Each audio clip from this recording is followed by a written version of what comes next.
Shabbat Shalom, everybody. Student Rabbi Shmuel here with this week's portion.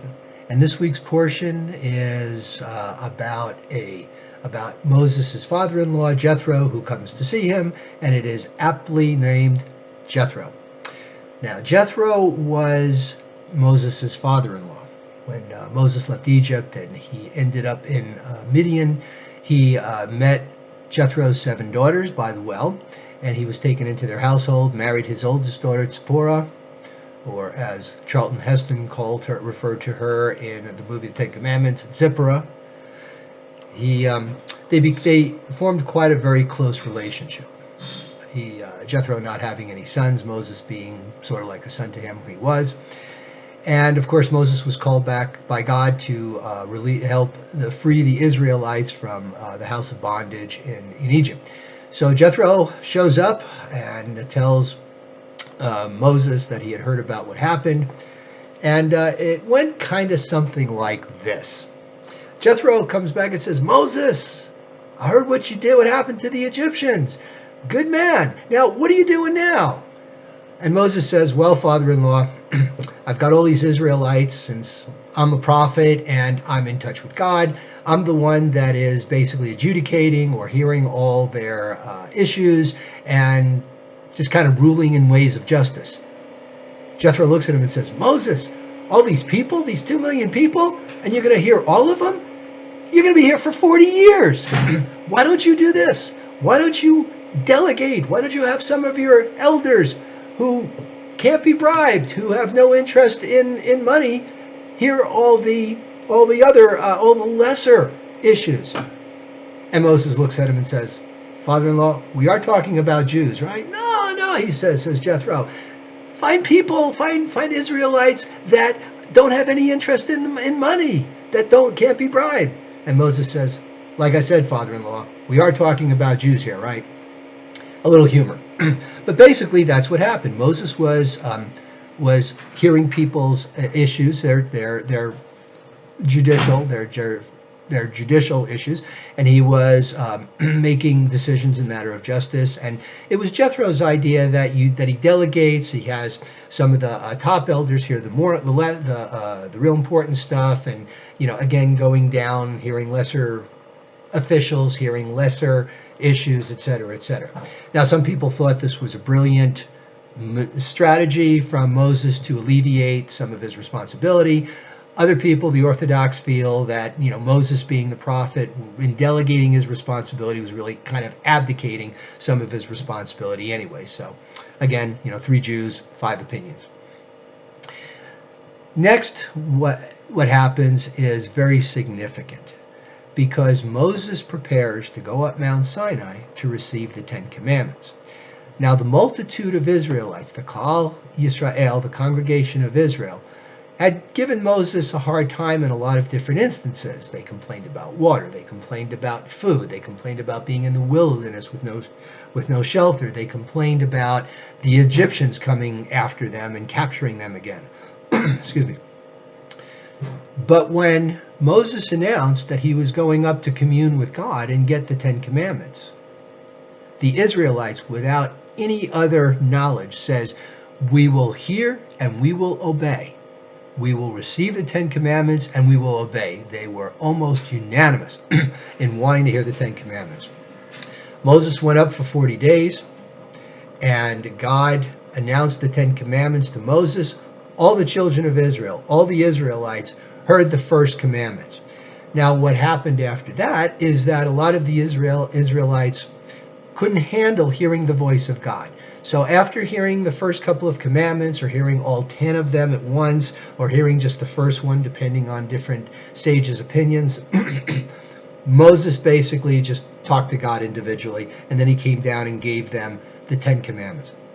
Excuse me. Now, the 10 Commandments are very interesting. You've got really 2 sets of commandments. The first commandment is, "I am the Lord thy God, brought you out of the house of bondage to be your God." This is a theme that is repeated many, many times throughout the Torah, throughout our prayers, our liturgy, and the prophets repeat this too. God brought us out of Egypt. He redeemed us from Egypt to be our God. Very important. Okay, that was the purpose. That is how, and a lot of people ask, why are the Jews the chosen people? How did this come to pass? Because God offered us the Ten Commandments, and we readily accepted that God didn't just choose us, we chose Hashem to be our God. So as the first column of 5 commandments, I am the Lord thy God, brought you out of Egypt to be your God. Thou wilt have no gods before me. And that is not just idols. That is worshiping things like astrology, believing in luck, believing in witchcraft, okay? Believing in money. Some people worship money. Some people worship power, okay? Those are all false gods. People say, why shouldn't I steal? Because God allotted you your lot in life.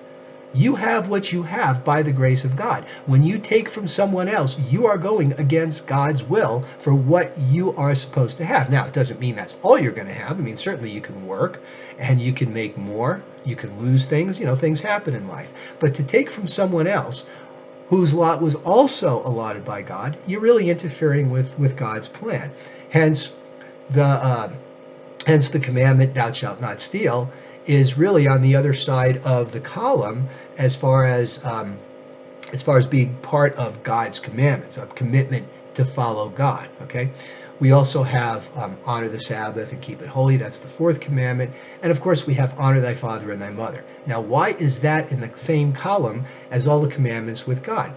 Because there's an old Jewish saying: God couldn't be everywhere, so he created Jewish mothers. Okay. Well, you get a lot from your parents. Your parents are the ones that instill social values. They instill ethics with you. In fact, if you are a teacher of Torah, then you are considered to be like another parent to that child.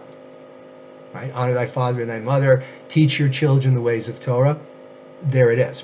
So when you have the other side of the commandments, thou shalt not murder. Well, God is the being that gave us all life. When you're murdering, again, you're going against the plan of God. That's really up to God. Thou shalt not steal.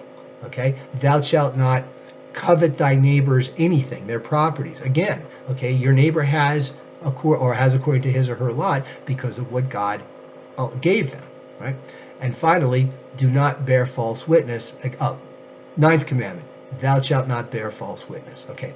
This is a very important theme in Judaism, and it is extremely, it recurs a lot. It's in the Torah at least 6 or 7 or 8 times, which is interesting because thou shalt not murder is only in the Torah twice. So from that, you would think that not demeaning somebody is more important than not killing them, and that's true. In a way it is, because it's not that murder is self-explanatory. No. When you are talking about someone, you are messing up their life. You're not ending it, you're messing up their life. Gossip is very, very harmful. Gossip can wreck a person's reputation, yes, but it can also wreck their ability to get a job. It can wreck their standing in the community. It can affect their friends, their neighbors. Okay, it can affect their self-esteem and how they fulfill their destiny. It's one of the most important concepts of Judaism. You do not bear false witness. You do not gossip. Even if something is true and you know it's going to hurt them, you don't tell them. It's the old saying, a man is married to his wife. She comes out, she goes, how do I look? She may look horrible. You look great, right? What are we doing? We're sparing their, that's not a comment or a treatise on how people look, but it's an important concept that sometimes, to be honest, it's not necessarily the right thing. These little white lies that we talk about. So even that's gossip. You don't use the truth to hurt somebody. You use it to help people. Likewise, in Judaism, when the courts are dispensing justice, you need 2 witnesses. One is not enough. You need 2 witnesses that were there, that can testify that they were there, and that they saw the thing happen. So anyway, that is this week's Torah portion. May you all have a good Shabbat. May you all have a good week to come. And for those of you in the Inland Empire area, in Lake Elsinore, Murrieta, Wildemar, Winchester, Temecula, Congregation B'nai Hayim, we're going to have a special service over at my house tomorrow morning. This is because our synagogue's had some flooding damage and it's being fixed. So in the meantime, we're looking at alternative ways to still observe and worship and serve Hashem. So may you have a great week again. Shabbat Shalom. And thank you for listening.